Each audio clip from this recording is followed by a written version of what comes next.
네, 오전에도 뵀는데 오후에도 뵈어서 감사합니다.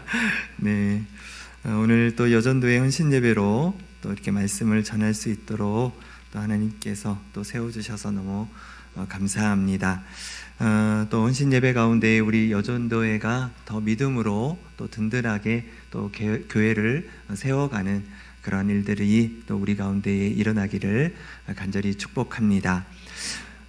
오늘 말씀은 우리가 잘 알고 있는 가나 혼인잔치 이야기입니다. 오늘 본문 말씀에서 여러 가지 다양한 주제를 가지고 말씀을 나눌 수 있는데, 오늘 여전도의 헌신 예배이기 때문에 마리아를 중심으로 해서 오늘 같이 말씀을 나누려고 합니다. 오늘 예수님께서 물로 포도주를 만드는 이 기적 가운데에 오늘 마리아의 역할이 굉장히 많은 중요한 역할을 하게 되는 것을 보게 됩니다. 여성들에게 하나님께서 주신 타고난 재능이 있어요. 섬세함이 있습니다. 네, 다 섬세하진 않지만 대부분이 다 섬세하신 것을 보게 돼요. 남성들은 사실 이렇게 섬세하진 않죠. 분명 섬세하신 분도 있지만 대체적으로는 보통 남성들은 좀 단순한 그런 매력이 있습니다. 지난 남성교회 헌신 예배 때도 베드로에 관해서 좀 이렇게 말씀을 그때 나누었지만 참 베드로가 참 단순한 사람입니다. 그만큼 단순하기 때문에 정말 하나님을 순수하게 그렇게 예수님을 따르고 주의 일들을 감당하지 않았나 생각합니다. 그리고 그에 비해 여성들은 상당히 섬세하죠. 냉장고에 반찬을 좀 가져오라고 하면 남편들은 도대체 그게 어느 칸에 있는지를 알 수가 없습니다. 아무리 쳐다봐도요, 도저히 찾을 수가 없어요. 없다고 그러면 아니 그 앞에 있는데 왜 모르냐고 그렇게 얘기를 해요. 도저히 못 찾겠는데 와서 쳐다보지도 않고 그 반찬을 안에는 쑥 가져가 버리더라고요. 참 그 섬세함과 단순함의 차이가 있는 것을 보게 됩니다. 여성, 남성 그런 좀 차이점이 있지만 다 장단점은 다 다른 것 같습니다. 남성에게는 공간 그런 능력이 있죠. 그래서 남성들은 주차를 아주 잘하는 그런 부분들도 있는 것을 보게 됩니다. 여하튼 오늘 마리아의 이 섬세함 이 잔치를 유지하는 데에 아주 큰 역할을 하는 것을 보게 됩니다. 마리아의 지혜이겠지요. 마리아가 보는 어떤 안목이 있었을 것입니다. 오늘 여전도의 우리 모든 회원들이 우리 마리아처럼 그런 은혜를 끼칠 수 있는 그러한 삶이 되시기를 간절히 축복합니다. 오늘 본문 1절, 2절 말씀이 사실 오늘 본문에 굉장히 중요한 역할을 하고 있는데요. 1절에 보시면 사흘째 되던 날 갈릴리 가나에 혼례가 있어 예수님의 어머니도 거기 계시고, 2절로 예수와 그 제자들도 혼례의 청함을 받았더니 이렇게 말씀하고 있습니다. 혼례를 보니까 혼례가 사흘째라고 이야기를 하고 있습니다. 혼인잔치는 유대인들에게는 일주일 동안 혼인잔치를 합니다. 그러다 보니까 일주일 동안 손님들을 맞이해야 되고 그 손님들을 대접해야 되니까 그 음식량이 어마어마하겠지요. 그러니까 지금 사흘째 때에 하면서 예수님과 제자들이 혼인 7일 동안 이 3일째에 이제 초청을 받아서 지금 들어가게 되는 것을 보게 됩니다. 그리고 또 하나는 마리아는 지금 예수님과 함께 이 혼인잔치에 참여한 것이 아니라 이미 그 자리에서 계속적으로 참여하고 있는 것을 보게 되지요. 그래서 1절과 2절이 나누어져 있고 예수님의 어머니도 거기에 계시고 라고 따로 이렇게 예수님과 제자들과 분리하는 것을 보게 됩니다. 이 의미가 굉장히 큰데요. 예수님의 어머니는 지금 계속적으로 이 혼인잔치 가운데에 함께 있었다라는 겁니다. 그리고 예수님과 제자들은 하객의 입장에서 지금 초청을 받아서 이 혼인잔치에 참여하게 된 것이죠. 7일이라는 그 동안 혼인잔치를 하기 위해서 음식을 언제부터 준비하냐면 거의 1년 전부터 준비를 합니다. 7일이라는 게 이게 보통 일이 아니죠. 하루에 우리가 음식을 먹는 것도 많은 양을 준비해야 되는데 7일 동안 준비해야 된다는 것은 보통 일이 아닙니다. 그래서 1년 아니면 반년 동안을 음식을 준비하게 됩니다. 이 혼인잔치의 가장 꽃은 이 포도주입니다. 이 포도주는 숙성을 시켜야 되잖아요. 그러니 더 오래 기간 동안 이 음식을 준비하지 않을 수 없었던 것이죠. 이 얘기는 바로 어머니 마리아는 이미 이 혼인잔치를 함께 혼주들과 준비하고 있었다라는 것입니다. 그러니까 유대 전승에 의하면 마리아는 이 혼주들과 친척 관계에 있었기 때문에 이 음식을 준비하는 것이 보통 일이 아니었죠. 가족들만 할 수 있는 일이 아니었습니다. 그래서 친척들이 함께 기뻐하고 즐거워하면서 음식을 준비하고 있는 과정 속에 이 마리아도 이미 혼주들과 함께 미리부터 음식을 준비하는 그 과정 속에 이미 함께 하고 있었다라는 것이죠. 그러니까 같이 음식을 준비하고 있다 보니까 거의 혼주의 입장에 놓여 있는 것이 이 마리아의 지금 상황이었던 것이죠. 예수님도 이 잔치에 참여할 수 있었던 것은, 초청을 받을 수 있었던 것은 서로 또 아는 사이였기 때문에 이것들이 가능했다는 것이죠. 그래서 예수님께서도 하나님의 복음을 제자들과 전하다가 이 가나안 혼인잔치에 참여하게 된 것을 우리가 볼 수가 있습니다. 그래서 우리가 여기서 봐야 될 부분은요, 예수님과 또 어머니 마리아와는 시간 차이로 지금 혼인잔치에 참여하고 있었다라는 것을 우리가 보셔야 됩니다. 그래야 나중에 이 스토리가 우리가 이해할 수 있는 그런 부분입니다. 이렇게 귀하고 복된 이 혼인잔치에 그만 포도주가 떨어지게 된 것이지요. 3절에 보니까 포도주가 떨어진지라 예수의 어머니가 예수에게 이르되 저들에게 포도주가 없다, 이렇게 이야기합니다. 지금 포도주가 없는 것은 하객들이 알면 안 되겠죠. 혼주들만 알아야 되는 상황입니다. 이 문제를 어떻게 해결해야 될 부분들을 모색하고 있는 것이죠. 포도주를 사오든지 아니면 다시 담그든지 하여튼 무슨 일들을 해야 되는데, 마리아가 알고 있었다라는 얘기는 하객의 입장이 아니라 혼주들의 입장에서 지금 이 어려운 상황, 문제를 인식하고 있었던 것을 또 우리가 확인할 수 있는 부분이죠. 근데 어머니 마리아가 이 문제를 이 혼주들과 함께 상의해서 문제를 해결해야 되는데 이 문제를 지금 예수님에게 가지고 오는 것을 보게 됩니다. 아까도 말씀드렸지만 이 음식을 7일 동안 준비하는 데 있어서 3일째 되는 날에 이 포도주가 떨어졌다는 얘기는 이 4일 동안 잔치를 벌일 수가 없는 것입니다. 그러면 혼인잔치는 끝나는 거예요.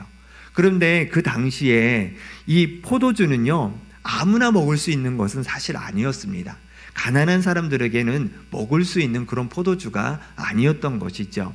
그렇기 때문에 이런 혼인잔치가 일어날 때에 마을 사람들을 초청해서 이 같이 혼인을 즐기다 보니까 그때의 이 가난한 사람들도 이 포도주를 먹을 수 있었던 것입니다. 아주 귀한 포도주였던 것이죠. 그런데 이 혼인잔치가 이제 3일만 이루어지고 이제 끝나게 되는 그런 상황에 놓인 것입니다. 이 포도주는 이 혼인잔치에 굉장히 흥을 돋궈주는 굉장히 중요한 역할을 하는 그러한 음식이었던 것이죠. 그러다 보니까 이것이 떨어졌다라는 얘기는 손님에 대해서 대접을 소홀히 했다라는 것입니다. 하객들의 원망을 들을 수밖에 없는 것이고요. 더 이상 이 혼인잔치는 끝나게 되기 때문에 최악의 혼인잔치로 마을 사람들에게 오르내릴 그러한 상황에 놓이게 되었던 것입니다. 그래서 예수님께 마리아가 찾아오게 된 것이죠. 저들에게 포도주가 없다, 이렇게 이야기를 합니다. 도와달라는 것이죠. 포도주가 없다, 이거는 우리가 할 수 있는 일이 아니다. 그래서 아들인 예수님에게 찾아오는 것을 볼 수가 있습니다. 여러분, 우리가 위기가 있을 때 힘들고 어려운 상황 속에서 우리는 다른 것을 찾아볼 것이 아니라 우리는 하나님 앞에 나와야 됩니다. 하나님께 엎드려야 되고요, 하나님께 도움을 요청해야 됩니다. 우리 여전도의 우리 모든 회원들이 삶의 위기와 어려움 속, 또 교회의 위기 속에서도 항상 기도의 자리를 놓치지 않으시기를 바랍니다.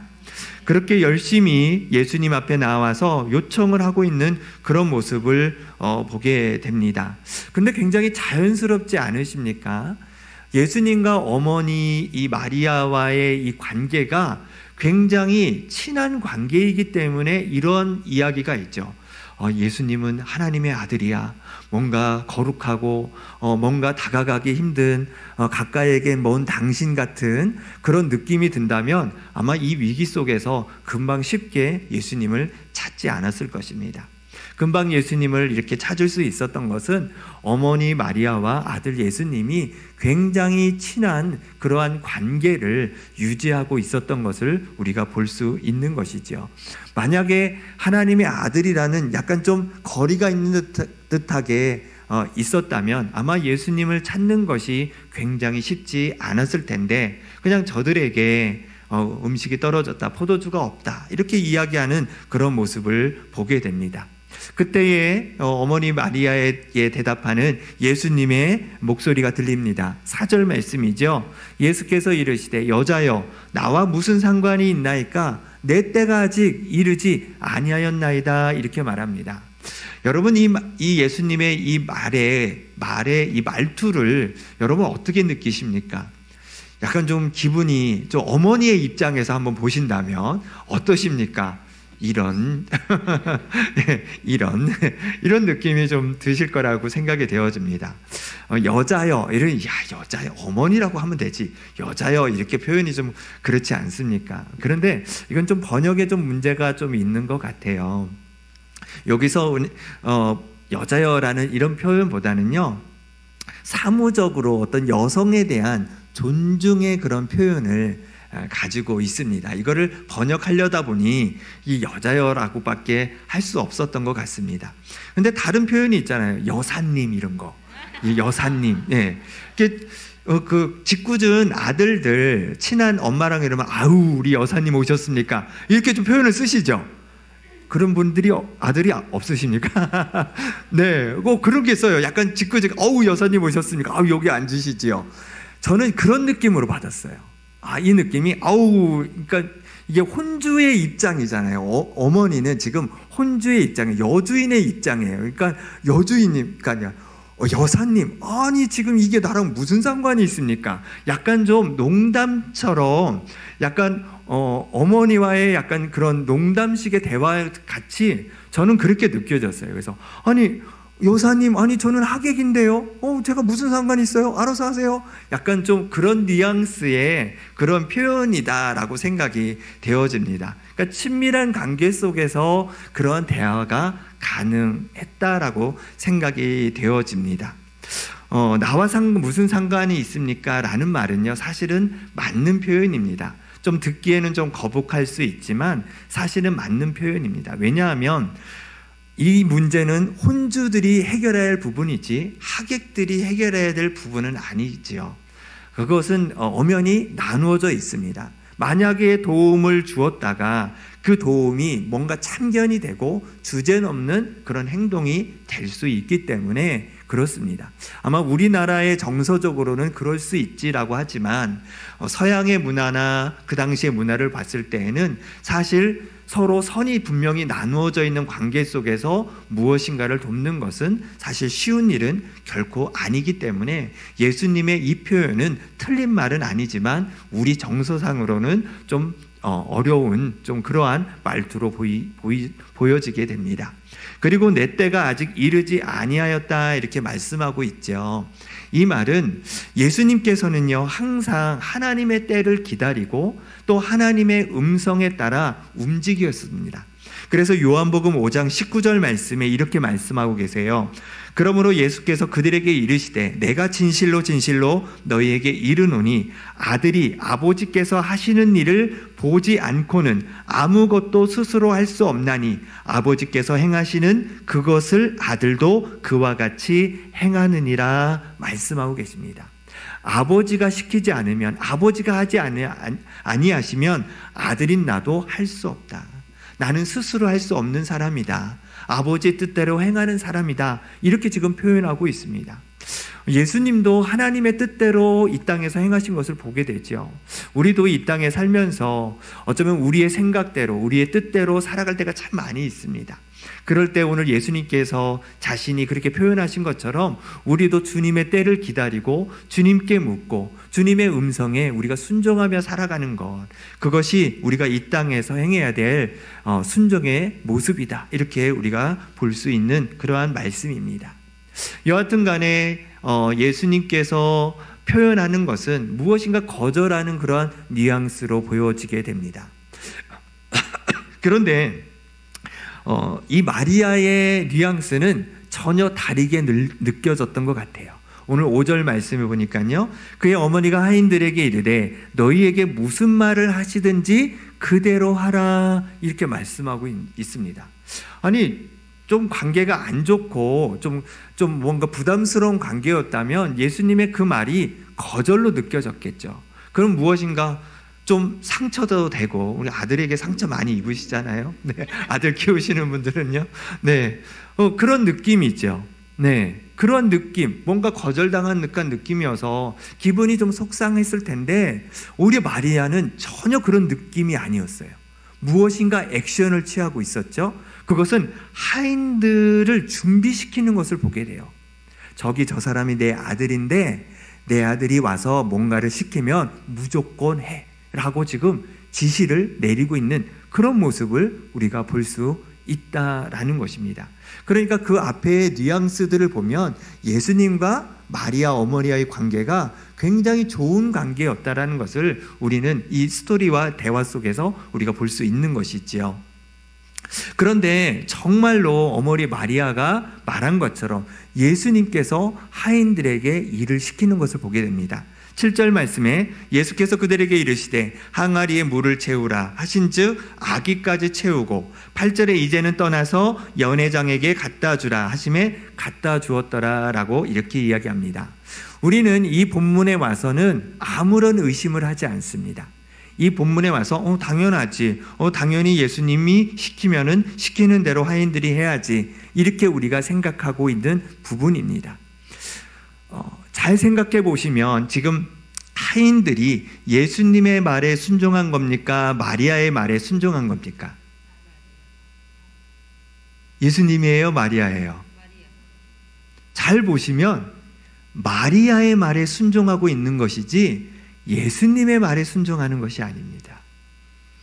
대부분 옛날에도 그런 설교를 들었는데, 목사님들이 이 설교를 하는 부분에 있어서 순종하는 하인들, 그래서 예수님께서 말씀하셔서 순종했다라는 그런 말씀을 이 본문에서 많이들 하셨습니다. 그런데 잘 보면은요, 이 하인들은요, 예수님의 말을 들은 것이 아니고요, 마리아의 말을 들었습니다.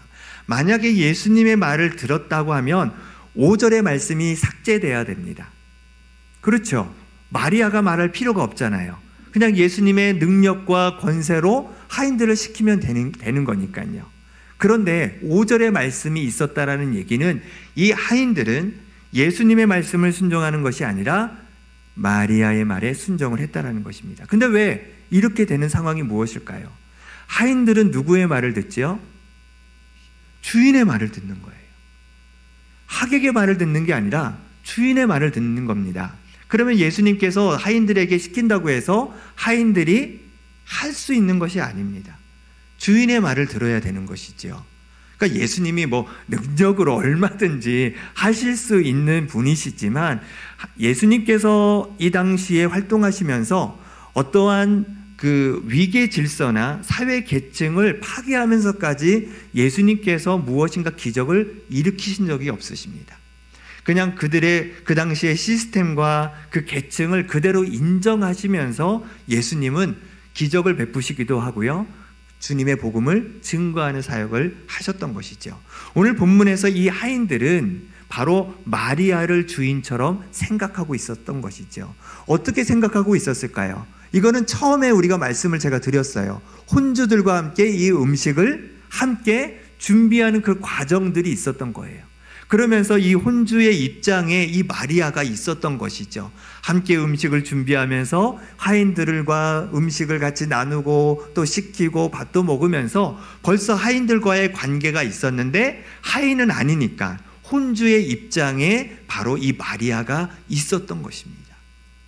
마리아는요, 그때의 예수님의 뉘앙스가 분명히 무엇인가를 하실 거라는 것을 깨닫게 되는 거예요. 그리고 나서 예수님께서 무엇을 하실 수 있으실까라고 생각하고 있었을 때에 하인들을 준비시켜야 되겠다라는 그 안목이 있었던 것이죠. 그 지혜로움이 있었던 것입니다. 왜냐하면 그 일을 할 수 있는 것은 결국 하인들이었기 때문인 것이죠. 그래서 마리아는 하인들을 준비시켜 놓았던 것입니다.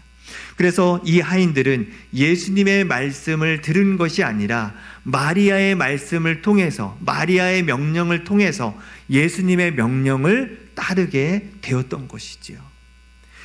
이것은 마리아가 가지고 있는 놀라운 통찰력이었고 그가 가지고 있었던 놀라운 지혜였다라는 것입니다. 마리아의 그 모습 통해서 예수님께서 이 놀라운 기적을 일으키게 되었던 것이죠. 위기와 기적 이 사이에서 마리아는 이 기적을 일으키는, 그 예수님의 역사를 일으키는 그 일에 통로의 역할을 감당했던 것입니다. 마리아의 이 놀라운 통찰력과 그의 지혜를 통해서 예수님께서는 편하게 이 놀라운 기적을 베풀어 주셨던 것이지요. 오늘 이 말씀을 통해서 우리 여전도의 모든 회원들이 삶의 여러 가지 많은 위기와 어려움 속에 있습니다. 또 하나님의 놀라운 기적과 하나님의 놀라운 역사가 우리 안에 나타나게 될 것입니다. 그 속에서 바로 그 통로의 역할, 그 다리의 역할을 하실 수 있는 우리 여전도의 모든 회원들이 되시기를 바랍니다. 가정 안에서도 문제가 있고 어려움이 있습니다. 또 일터 가운데도 있습니다. 교회도 마찬가지겠죠. 하지만 그 모든 관계 속에서 오늘 마리아가 정말 이 위기 속에서 예수님을 찾게 되고 또 예수님이 마음껏 기적을 베푸실 수 있도록 그 통로의 역할을 마련했던 이 놀라운 지혜, 오늘 이 지혜가 우리 모든 여전도회 우리 회원들 가운데에 있어서 정말 교회를 살리고 가정을 살리고 또 일터를 살리는 그러한 귀한 일에 쓰임받는 우리 모두가 되실 수 있기를 간절히 소망합니다.